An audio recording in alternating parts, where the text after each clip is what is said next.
Bonjour et bienvenue dans cette vidéo. Les gens s'étouffent à la maison, au restaurant, au parc, dans l'avion.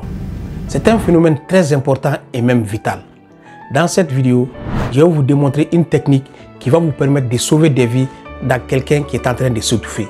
Alors restez avec moi jusqu'à la fin de cette vidéo pour voir la technique. En cas d'étouffement, la personne ne peut pas avoir d'entrée d'air, donc ne reçoit pas l'oxygène. C'est un phénomène vital parce qu'il est crucial d'avoir de l'oxygène pour respirer. Un manque d'oxygène peut avoir des conséquences graves, voire mortelles. En cas d'étouffement, lorsqu'on mastique l'alimentation, le bol alimentaire ou le repas va passer de la bouche, on va l'avaler jusqu'à l'œsophage et dans l'estomac. C'est ça le phénomène normal, de la bouche dans l'œsophage et l'estomac. Mais en cas d'étouffement, qu'est-ce qui se passe? Comme l'œsophage et le pharynx sont côte à côte, quand on avale, par phénomène réflexe, le pharynx va se fermer et laisser l'alimentation passer dans l'œsophage.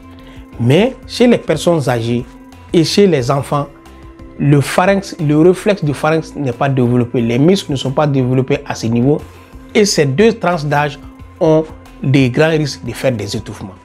Mais la personne normale s'étouffe parce qu'on mange le plus souvent quand on parle. Quand on mange rapidement, le bol alimentaire va ce qu'on peut appeler faire fausse route.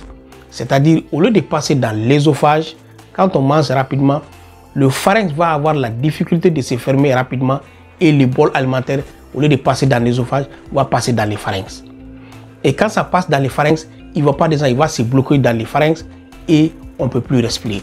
L'oxygène ne peut pas arriver au poumon, la respiration est bloquée. Et l'un des signes physiques visibles de l'étouffement, c'est que la personne prend son corps. Ça montre que le bol alimentaire est obstrué dans la trachée, la personne ne peut pas respirer. C'est ça les phénomènes physiopathologiques, c'est ça qui explique l'étouffement. Cette technique permet de dégager les voies respiratoires et de se débarrasser de l'aliment qui obstrue. Alors, quand on voit une personne se tenir la gorge et incapable de parler, évidemment incapable de respirer, alors directement c'est une urgence médicale.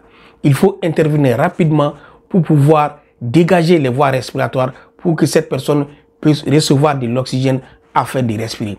C'est ça que je vais vous montrer. Quand on observe ces différents signes chez une personne avec les yeux qui s'écarquillent, la personne est anxieuse, il se tient la gorge, il a la difficulté de respirer parce qu'il recherche de l'oxygène, alors il faut intervenir rapidement et vigoureusement pour lui sauver la vie. C'est cette technique que je vais vous démontrer tout tantôt.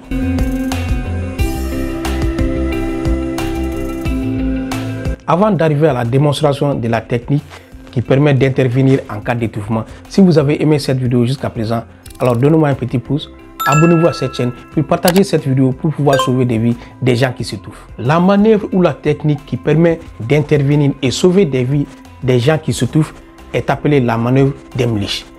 En effet, c'est M. Heimlich qui a inventé cette technique qui est très simple et applicable par tout le monde et qui permet de sauver des vies des gens qui sont en train de s'étouffer et de leur rendre la respiration, de dégager les voies respiratoires.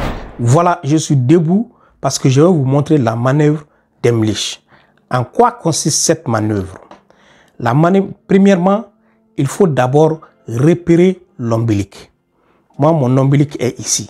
On repère l'ombilic, ça c'est la première des choses. On fait comme ça, on recherche, on repère l'ombilic.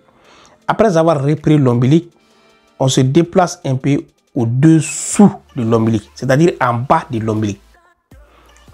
L'ombilic est là, on se déplace un peu en bas de l'ombilic. Et on ferme les poings comme ça. Il faut bien fermer les poings comme ça. Ces poings fermés, on vient les déposer au-dessous de l'ombilic qu'on a repéré. Donc ici, on dépose les poings comme ça. L'autre main va tourner et va venir chercher la main qui est déjà déposée au-dessous de l'ombilic. Ceci étant, on est prêt à faire la pression. C'est en ce moment que on demande au patient de se pencher en avant. Puisqu'il ne peut pas parler, c'est nous-mêmes qui voulons alors le basculer en avant. Donc, ça permet à l'objet, lors de la pression, de sortir facilement par pesanteur.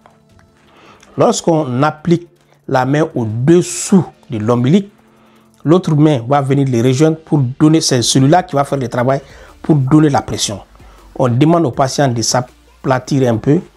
Avec nos deux pieds, on va venir bloquer les pieds de la personne pour l'éviter, pour les stabiliser afin d'éviter de bouger.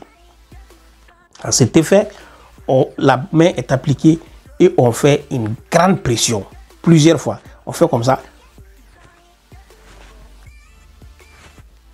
Donc on pousse et on remonte. On fait comme une manœuvre comme ça. On pousse et on remonte. On fait comme ça plusieurs fois. 2, 3. Pourquoi? Quand on fait ça, on fait une pression au niveau de la base du poumon. En faisant cette pression, on va envoyer la pression au niveau de la trachée. Donc l'air contenu dans le poumon va envoyer la pression au niveau de la trachée et ça va par pression pousser l'obstruction de la trachée et l'objet va sortir. Donc la pression va pousser les bols alimentaires obstrués de la trachée et la personne va effectivement cracher le trachée. En faisant la manœuvre plusieurs fois, on regarde dans la bouche du patient pour voir si l'objet n'est pas sorti ou pour voir si la respiration n'a pas repris. C'est cette manœuvre qu'il faut répéter plusieurs fois jusqu'à ce que vous voyez que l'objet sort ou que la personne a repris la parole ou que la personne respire ou il est à bon état. Une fois que vous avez aperçu l'objet sortir, la personne a repris la parole et respire bien, alors il faut quand même l'amener à l'hôpital, appeler l'ambulance, l'amener à l'hôpital. Pourquoi on amène à l'hôpital? C'est pour voir si les bols alimentaires ou l'obstruction n'a pas causé des lésions au niveau de la trachée et aussi au niveau de la bouche, etc. Et même au niveau des poumons. Parce que les risques, c'est la pneumonie d'aspiration. Parce que c'est quand même un corps étranger qui est à une place où il ne doit pas être.